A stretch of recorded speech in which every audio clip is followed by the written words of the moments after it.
Not so Comfort Inn. Geordie Steve had stayed at Seaboard, which in a way was a relief. I loved that Geordie lunatic, but he caused a lot of grief. So during a night out with Ben and the two girls that I had found, I was surprised to hear Steve's Geordie voice, which is a quite distinctive sound. "Harvey," said Steve, "I'm starting to think you don't want to be my friend." "Steve," I replied, "of course I do. I'm just hanging out with Ben." "Why, well, you better hook me up with that spunk trough over there." I'd already set her up for Ben, but knew Steve wouldn't really care. Ben, by now, I think, realised that he might as well give in, as Steve had moved in on the girl and had asked to see her quims. So Ben went home, leaving me and Steve, which was probably just as well, as Geordie Steve had now suggested we all go looking for hotels. We managed to find a B&B that was £25 a night. So Steve phoned it up in his best posh voice and said, "Would it be all right if me and my golfing buddy can have rooms in which to stay?" The man from the bed and breakfast said, "Well, come now, they'll be ready straight away." So we paid this foreign-looking dude the required sum of cash, grabbed our designated ladies into our rooms we quickly dashed. But when I got into my bed, I thought maybe the wrong bird I had chose, as she insisted I wear a Johnny, to which I replied, "What's one of those?" She wouldn't let me knob her, which made me feel quite glum. So I knocked on Steve's hotel door to ask if he had some. But, almost unsurprisingly, he too had no protection. But he, like me, had an awkward bitch that wouldn't play with his erection. So Steve said, "Howie, let's fuck off."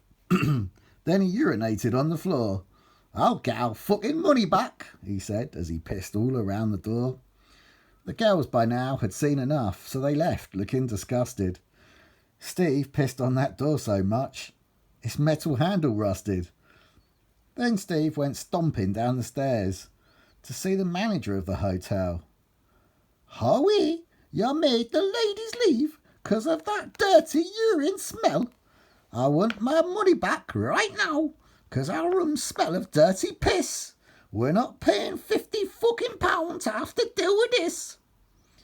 The manager came out his office.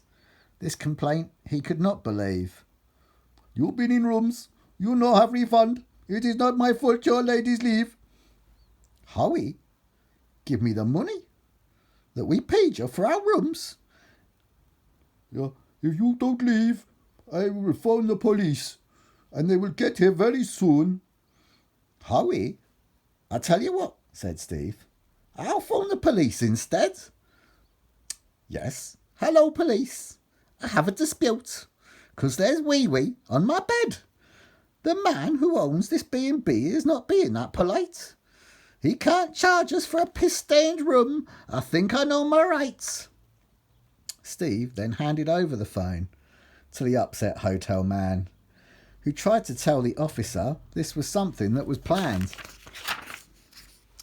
And as he listened to the copper, he seemed unhappy to be told that he should refund us back our money for the rooms which he had sold. Here's half your money. Now go away. Take the cash and just please go." "Here, I want £50. Until I get it, the answer's no." Steve then started banging on the doors of the other guests.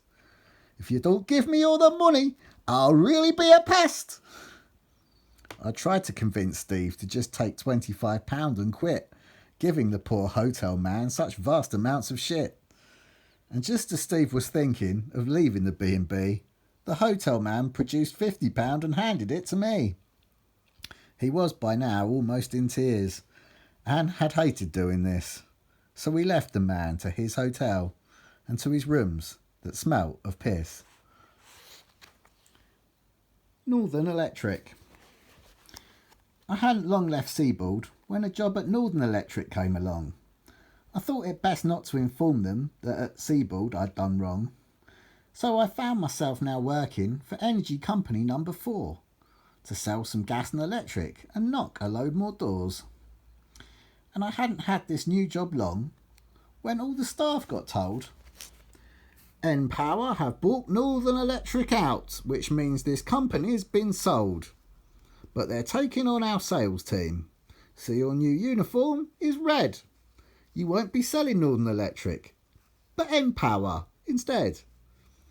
So I got a second red jacket, and this one was brand new, but making people change their gas was still what I had to do. So I carried on for N-Power with their folder in my hand.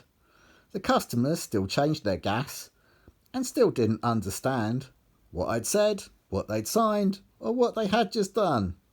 Knocking doors ain't so bad, I thought. In fact, it is good fun.